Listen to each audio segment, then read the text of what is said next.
Hi കൂട്ടുകാരെ, അപ്പോൾ നമുക്കിന്നൊരു ടൊമാറ്റോ ദോശ ഉണ്ടാക്കാൻ വേണ്ടിയിട്ട് നമുക്ക് ആദ്യം അവൽ കുതിർക്കാൻ വെക്കണം. അതിനുശേഷം തന്നെ നമുക്ക് കുറച്ച് റവയും കൂടെ കുതിരാൻ വേണ്ടിയിട്ട് വെക്കാം. 10 മിനിറ്റ് കുതിരാൻ വെക്കണം.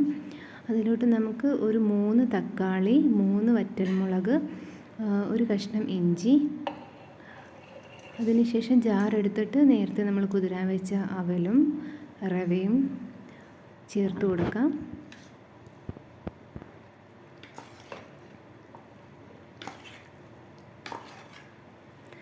അതിലേക്ക് നമുക്ക് 1 കപ്പ് തൈരും കൂടെ, നല്ല കട്ട തൈരായിരിക്കണം, അതും കൂടെ നമുക്ക് ചേർത്ത് കൊടുക്കാം. അത് ചേർത്തതിന് ശേഷം നമ്മൾ നേരത്തെ കാണിച്ച തക്കാളി, വറ്റൽമുളക്, ഇഞ്ചി ഇത്രയും കൂടെ ചേർത്ത് കൊടുക്കാം. ഇതെല്ലാം ഒന്നിച്ചാണ് അരച്ചെടുക്കേണ്ടത്. ഒറ്റ ജാറിൽ തന്നെ അരച്ചെടുക്കാം.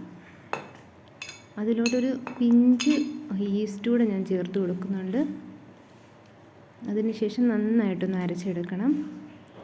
ഇത് അരച്ചതിന് ശേഷം ഇങ്ങനെ കിട്ടും. നമ്മൾ അപ്പത്തിനൊക്കെ അരച്ചെടുക്കുന്ന കണക്ക് തന്നെ.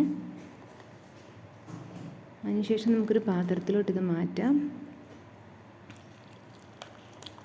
ഇതൊരു 1.5-2 മണിക്കൂറോളം വെച്ചതിന് ശേഷം നമുക്ക് അപ്പം ചുട്ടെടുക്കാവുന്നതാണ്.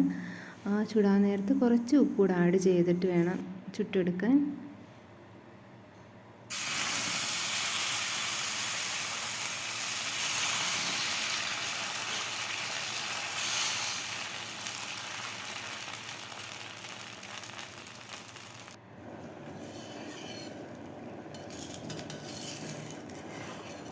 നമ്മുടെ അപ്പമൊക്കെ ഇരിക്കുന്ന കണക്ക് തന്നെ നല്ല സോഫ്റ്റായിട്ട് തന്നെയാണ്. പിന്നെ ഇതൊരു ചെറിയൊരു പുളിയും എരിവും ഒക്കെ കാണും.